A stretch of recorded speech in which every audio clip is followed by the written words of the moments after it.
অহা অনুশীলনী 8.4 ৰ 4 নম্বৰ প্ৰশ্ন চাওঁ 4 নম্বৰ প্ৰশ্নত কি কৈছে শুদ্ধ উত্তৰটো বাছি উলিওৱা আৰু প্ৰথম প্ৰশ্নটো আমাক কি কৈছে 9 sec square a minus 9 tan square a ৰ মান কি হ'ব লাগে এটা প্ৰথম প্ৰশ্নটো চোৱা প্ৰথম প্ৰশ্নটো আমাক কি কৈছে 9 sec square a minus 9 tan square a এতিয়া তোমালোকে মন কৰা 9 আমি কমন লব পাৰো ললে কি হ'ব sec square a minus tan square a এতিয়া তোমালোকে মন কৰা মই তিনিটা তোমালোকক কি দিছিলো সূত্ৰ দিছিলো আৰু সেই সূত্ৰৰ মতে sec square a minus tan square a কি হ'ব মন কৰা 1 হ'ব কিয় আমি পাইছিলো যে 1 plus tan square a কি হয় sec square হয় কেনেকৈ sec square a minus tan square a কি হ'ব 1 হ'ব এতিয়া 9 পূৰণ 1 কৰিলে আমি উত্তৰ 9 পাওঁ মানে উত্তৰটো কি হ'ব বি হ'ব 9 এতিয়া দ্বিতীয় প্ৰশ্নটো চাওঁ আহা দ্বিতীয় প্ৰশ্নটো আমাক কি কৈছে 1 plus tan theta plus sec theta whole 1 plus cot theta minus cosec theta উত্তৰ কি হ'ব লাগে আহা আমি কৰিবলৈ চেষ্টা কৰোঁ দ্বিতীয় প্ৰশ্নত কি কৈছে 1 plus tan theta plus sec theta 1 plus cot theta minus cosec theta উত্তৰ আমাক লাগে এটা মন কৰা আমি কি লিখিব পাৰো 1 tan theta জায়গাত আমি sin theta by cos theta লিখিম প্লাস sec theta আছে আমি কি লিখিম cos theta লিখিম তেনেকৈ 1 plus cot theta যদি tan theta ৰ মান sin theta by cos theta হয় cot theta ৰ মান কি হ'ব cos theta by sin theta minus cosec theta আছে আমি 1 by sin theta লিখিম লিখিলে হৰণ কৰিলে cos theta হ'ব হলে cos theta plus sin theta plus 1 হ'ব ইপিনে sin theta plus cos theta minus 1 হ'ব এতিয়া মন কৰা এটো আমি ফৰ্মুলা কি পাইছো a plus b a minus b whole formula পাইছো সোৱা আমি যদি a ধৰি লওঁ আৰু 1 টো আমি b ধৰি লওঁ আৰু ইয়াতে sin theta plus cos theta আমি a ধৰি লওঁ আৰু 1 টো আমি b ধৰো তেতিয়া কি হ'ব a plus b whole a minus b ফৰ্মুলাটা হ'ব এতিয়া আমি কি লিখিব পাৰো cos theta plus sin theta whole square minus 1 square তলত কি হ'ব cos theta sin theta হলে আমি কি লিখিব পাৰো cos theta square plus 2 cos theta sin theta plus sin square theta minus 1 cos theta sin theta equal to সবা cos theta আছে plus sin square theta আছে কি হ'ব cos square theta plus sin square theta আমি 1 পাইছিলো এতিয়া আমি 1 লিখিম plus 2 cos theta sin theta minus 1 1 cancel যাব গলে কি হ'ব cos theta sin theta এতিয়া মন কৰা sin theta cancel যাব cos theta cancel যাব গলে উত্তৰ কি হ'ব উত্তৰ হ'ব 2 এতিয়া দ্বিতীয় প্ৰশ্নটো চোৱা দ্বিতীয় প্ৰশ্নত আমাক অপচন কি দিয়া আছে a 0 হ'ব নোৱাৰে b 1 হ'ব নোৱাৰে c 2 c হ'ব কিয় আমি উত্তৰটো 2 পাইছো আৰু এটো 1 কেনেকৈ পালো cos square theta plus sin square theta সদায় প্লাস কৰিলে বা যোগ কৰিলে 1 থাকে এতিয়া cos theta plus sin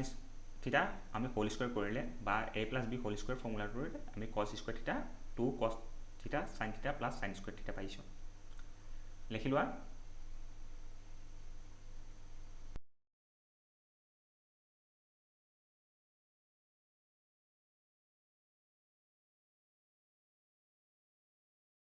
এতিয়া তৃতীয় প্ৰশ্নটো চাওঁ আহা কি কোৱা হৈছে sec a plus tan a whole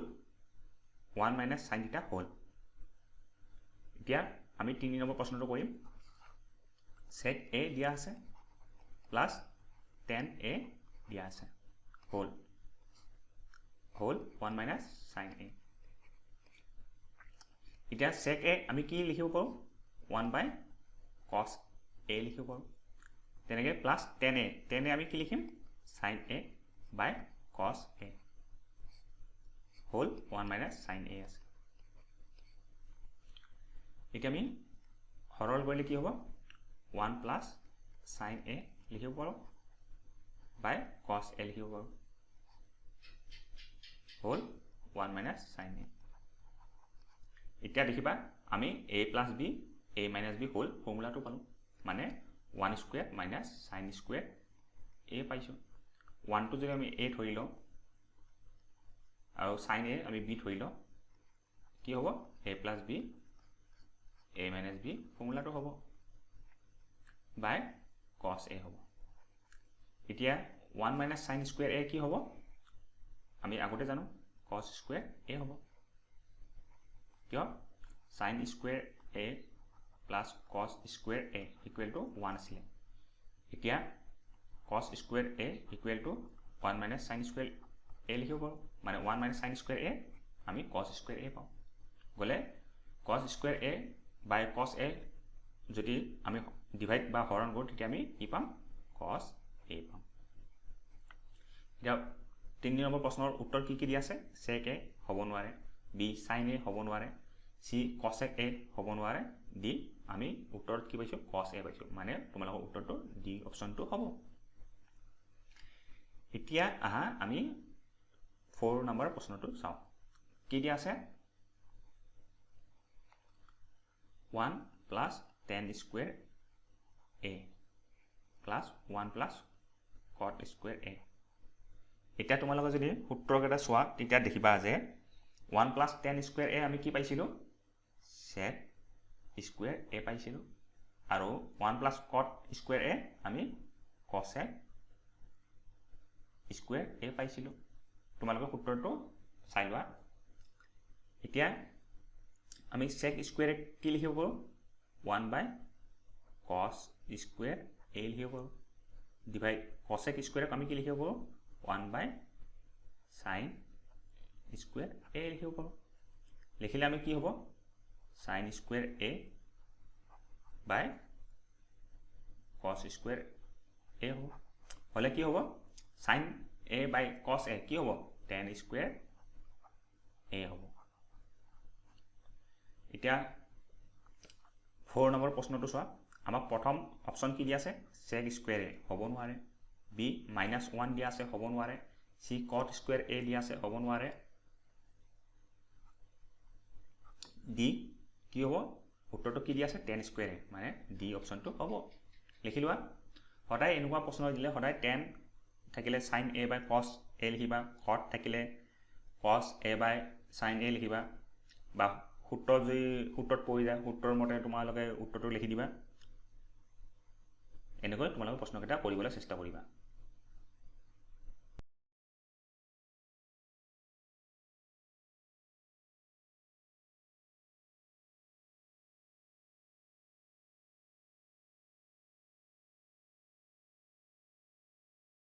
আহা অনুশীলনী 8.4 ৰ 5 নম্বৰ প্ৰশ্নটো আমি কৰিবলৈ চেষ্টা কৰোঁ 5 নম্বৰ প্ৰশ্নৰ প্ৰথম প্ৰশ্ন কি কোৱা হৈছে আমাক প্ৰথম প্ৰশ্নত কি দিছে cos theta cosec theta minus cot theta whole square আমাক কমন কৰিব দিছে 1 minus cos theta by 1 plus cos theta এতিয়া আমি cosec theta কি লিখিব পাৰোঁ 1 by sin theta লিখিব পাৰোঁ তোমালোকে সূত্ৰটো আগতে পাইছিলা আৰু cot theta যদি sin theta যদি tan theta equal to sin theta by cos theta হয় তেতিয়া cot theta কি হ'ব cos theta by sin theta হ'ব সদায় মনত ৰাখিবা whole square এতিয়া সৰল কৰিলে আমি কি পাম sin theta 1 minus cos theta whole square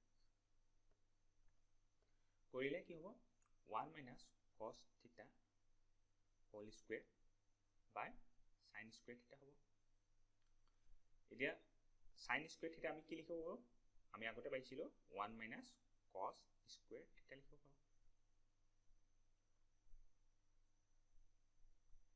এতিয়া মন কৰা 1 minus cos square theta মানে তোমালোকে ধৰি লোৱা 1 square minus cos square theta মানে a square minus b square এতিয়া a square minus b square হলে কি হ'ব a plus b a minus b তেনেকে a জায়গাত কি আছে 1 আছে আৰু b জায়গাত কি আছে cos theta আছে এতিয়া চাবা আমি কি লিখিম 1 minus cos theta whole 1 plus cos theta লিখিব পাৰিম উপৰত কি আছে 1 minus cos theta whole square মানে 1 minus cos theta 1 minus cos theta লিখিব পাৰো কি হ'ব কেনসেল যাব কেনসেল কৰে বাকি কি থাকিব 1 minus cos theta by 1 plus cos theta তোমালোকৰ এইটোৱে প্ৰমাণ কৰিব দিছে লিখি লোৱা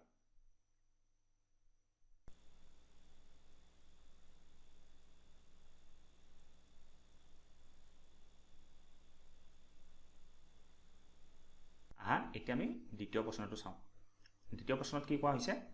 cos theta by 1 plus sin theta plus 1 plus sin theta by cos theta equal to 2 sec a আমাক প্ৰমাণ কৰিব দিছে এটা ধৰা cos a দিছে by 1 plus sin a plus 1 plus sin a by cos a আমাক প্ৰমাণ কি কৰিব দিছে 2 sec a এতিয়া চোৱা আমি 1 plus sin a whole cos a লিখিব পাৰোঁ লিখিলে কি হ'ব আমি পূৰণ কৰিম কৰিলে cos square a plus 1 plus sin a whole square হ'ব এতিয়া cos square a plus 1 plus sin a whole square আমি কি লিখিব 1 square plus 2 sin a plus sin square a লিখিব পাৰো তলত 1 plus sin a আছে cos a আছে এতিয়া মন কৰা cos square a plus sin square a কি হ'ব আমি আগতে পাইছিলো cos square a plus sin square a আমি কি লিখিব পাৰো 1 লিখিব পাৰো ধৰা 1 লিখিছো plus 1 থাকিব plus 2 sin a এইটো 1 কৰ পৰা আহিছে cos square a plus sin square a পৰা আহিছে 1 plus sin a by cos a এতিয়া 1 plus 1 কি হ'ব 2 plus 2 sin a 1 plus sin a cos a আমি 2 কমন আনিব পাৰো 2 কমন আনিলে 1 plus sin a হ'ব by 1 plus sin a cos a হলে 1 plus sin a 1 plus sin a cancel যাব গলে বাকি কি থাকিব 2 by cos a বাকি থাকিব দিয়া 1 by cos a আমি কি লিখিব পাৰো 2 sec a লিখিব পাৰো এটো আমাক প্ৰমাণ কৰিব দিছিলে চোৱা লিখি লোৱা